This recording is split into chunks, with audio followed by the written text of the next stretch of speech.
Hello everyone, இன்றைக்கி நம்ம என்ன பார்க்க போகிறோன்னா நர்சிங். இப்போ தமிழ்நாட்டில் பார்த்தீங்கன்னா மொத்தம் 6 நர்சிங் காலேஜஸ் இருக்குது, அதாவது மெடிக்கல் காலேஜஸ் கூட. ஃபர்ஸ்ட் ஆஃப் ஆல் பார்த்தீங்கன்னா உங்களுக்கு Madras medical college, Chennai nursing காலேஜ்னு சொல்லுவாங்க. அந்த காலேஜில் பார்த்தீங்கன்னா உங்களுக்கு 50 இடங்களும், Chengalpattu nursing college, Chengalpattu medical college கூட அட்டாச் ஆன காலேஜ், அங்கே உங்களுக்கு 50 இடங்களும்.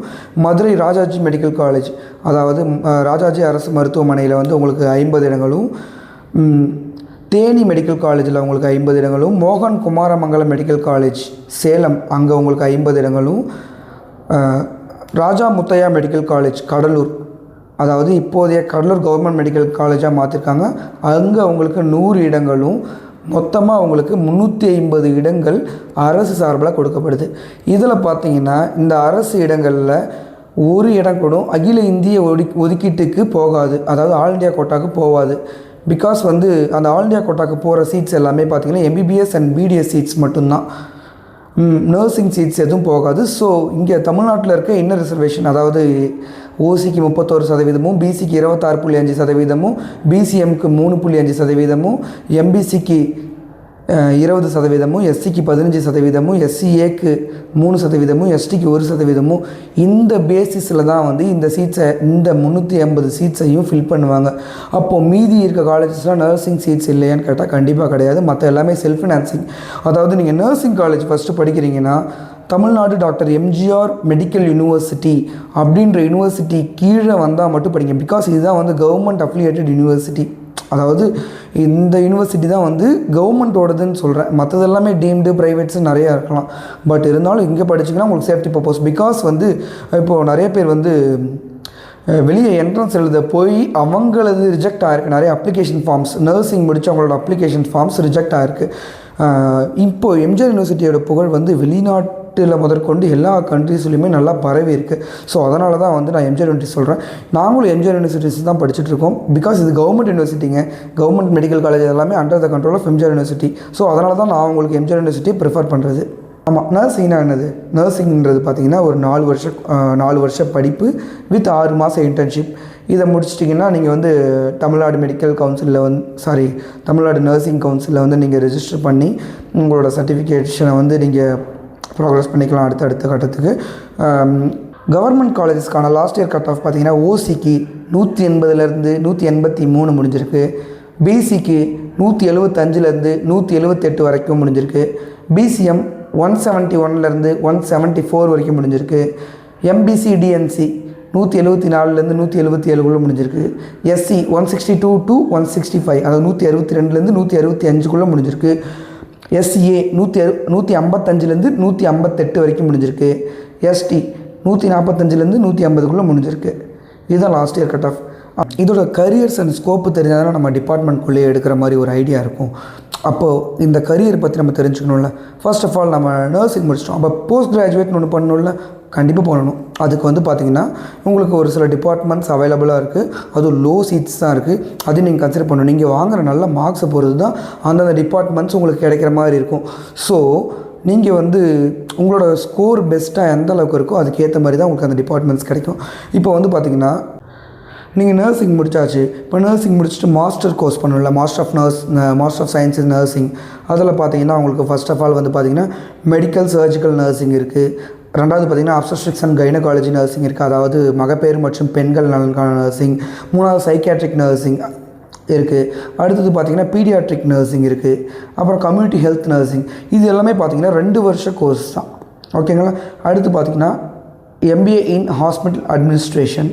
இது பார்த்திங்கன்னா ஒரு ரொம்ப இம்பார்ட்டண்ட்டான, அதாவது ஒரு ஹாஸ்பிட்டல் அட்மினிஸ்ட்ரேஷனுக்காக வந்து இந்த கோர்ஸை மேபி எல்லாருமே எடுத்து படிப்பாங்க. ஸோ அடுத்த ஆப்ஷன் பார்த்திங்கன்னா போஸ்ட் பேசிக் நர்சிங், அதாவது இது 1 இயர் கோர்ஸ். நர்சிங் முடிச்சுட்டு 1 இயர் படிக்கக்கூடிய கோர்ஸு. இதில் என்ன கோர்ஸ் மேபி அவைலபிளாக இருக்கிறது பார்த்திங்கன்னா critical care nursing, psychiatric nursing, emergency and disaster nursing and oncology nursing, அதாவது கேன்சருக்கு படிக்கிறது ஆன்காலஜி நர்சிங். இதெல்லாம் வந்து 1 இயருக்கு அவைலபிளாக இருக்குது. ஸோ நர்சிங்கிறது வந்து ஒரு நல்ல கோர்ஸ் தான். முடிச்சுட்டு நம்ம அடுத்து வந்து எந்த பேத்வேவை சூஸ் பண்ணுறோம் அப்படின்றத பொறுத்து தான் வந்து நம்மளோட ஃப்யூச்சர் டிசைட் ஆகுமே தவிர நம்ம நர்சிங் படித்து முடிச்சிட்டோம், எம்பிபிஎஸ் படித்தாலே இப்போ வேலை இல்லைங்க, இப்போ நம்ம நர்சிங் படித்து முடிச்சிட்டோம் அப்படி இப்படின்னு சொல்லிட்டு நம்ம ஒரு காலத்துக்கு விட்டு சுற்றுறதால ஒரு பிரயோஜனமே கிடையாது. நர்சிங் படித்து முடிச்சா அடுத்த கட்டத்துக்கான போகிறதுக்கான வழியை தான் பார்க்கணுமே தவிர இப்போ நம்ம நர்சிங் முடிச்சிட்டோம் வேலை இல்லை அப்படின்னு சொல்லக்கூடாது. ஏன்னா லாட்ஸ் ஆஃப் என்ட்ரன்ஸ் இருக்குது. இப்போ என்ட்ரன்ஸ் எக்ஸாம்ஸ் பார்த்தீங்கன்னா எய்ம்ஸில் அதுவும் பார்த்தீங்கன்னா மெயினாக அந்த எக்ஸாம் பேர் வந்து எய்ம்ஸ் நார்செட் அப்படின்ற எக்ஸாம். நார்செட்னா nursing officer recruitment common eligibility test அப்படின்ற ஒரு டெஸ்ட்டை வச்சு ஆல் ஓவர் இந்தியாவில் இருக்க சென்ட்ரல் இன்ஸ்டிடியூஷன்ஸ் அதை இன்க்ளூடிங் இஎஸ்ஐ ஹாஸ்பிட்டல்ஸுக்கும் சேர்த்து அவங்க ஆள் எடுக்கிறாங்க. அதெல்லாம் எழுதுனீங்கன்னா டாப் லெவலில் போயிடலாம். அதெல்லாம் யாருமே பண்ண மாட்டாங்க. எல்லோரும் எம்ஆர்பியிலே வந்து விழுந்து கிடப்பாங்க. எம்ஆர்பியே நிறைய பேர் பண்ண எம்ஆர்பின்ற இருக்கிறதே நிறைய பேர் தெரியாது. எம்ஆர்பி எழுதி உள்ளே போகலாம், அதையும் பண்ண மாட்டாங்க. அதுவும் ஸ்டாஃப் நர்ஸாக போக மாட்டாங்க, நர்சிங் அசிஸ்டன்ஸாக நிறைய பேர் போயிட்டுருக்காங்க. அந்த மாதிரி நீங்கள் சூஸ் பண்ண போகிறீங்க. நீங்கள் வந்து ஸ்டாஃப் நர்ஸாக போகணுன்னு யோசிச்சா தான் கொஞ்சம் அடுத்த ஸ்டெப்புக்கு போயிடலாம். நர்சிங் அசிஸ்டண்ட்டாக போயிட்டு அது கொஞ்சம் இதுவாக இருக்கும்ல. அதுக்கு வந்து நர்சிங் அசிஸ்டண்ட்டாக போகிறதுக்கு எம்ஆர்பின்றது ரெக்யூப்மெண்ட்டே கிடையாது. நீங்கள் வந்து ஒரு ஹாஸ்பிட்டலில் ஜாயின் பண்ணி ப்ராக்டிஸ் பண்ண ஆரம்பிக்கலாம். அதுக்கான உங்களுக்கு தகுதி வந்து கிடச்சிடுச்சுன்னு அர்த்தம். ஸோ அடுத்தடுத்த இதுக்கு வந்து பார்த்திங்கன்னா ஃபாரின் ஆப்பர்ச்சுனிட்டி நிறைய இருக்குது. நர்சிங்ஸுக்கு ஃபாரின் ஆப்பர்ச்சுனிட்டி நிறைய இருக்குது.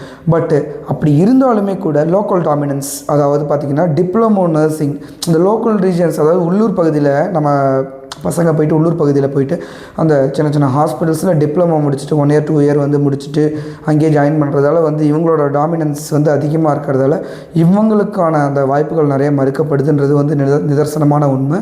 அது எல்லா இடத்துலையுமே எல்லாருமே பார்க்குறாங்க.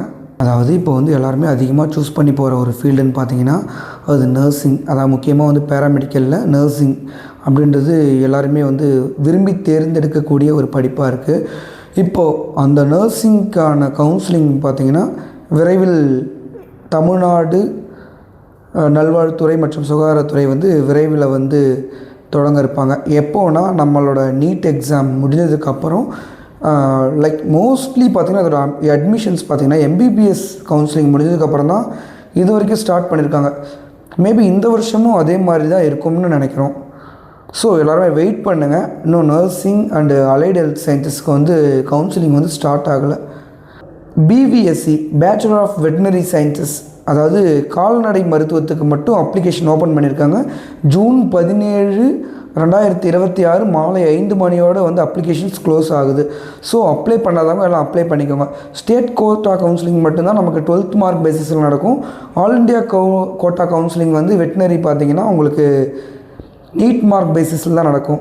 ஸோ வந்து நீட் எக்ஸாம் மூலயமா போகிறவங்களும் சரி, ஸ்டேட் கோட்டா கவுன்சிலிங்கில் போகிறவங்களும் சரி, முடிஞ்ச அளவுக்கு அப்ளை பண்ணிக்கோங்க ஃபார் யுவர் சேஃப்டி பர்பஸ்.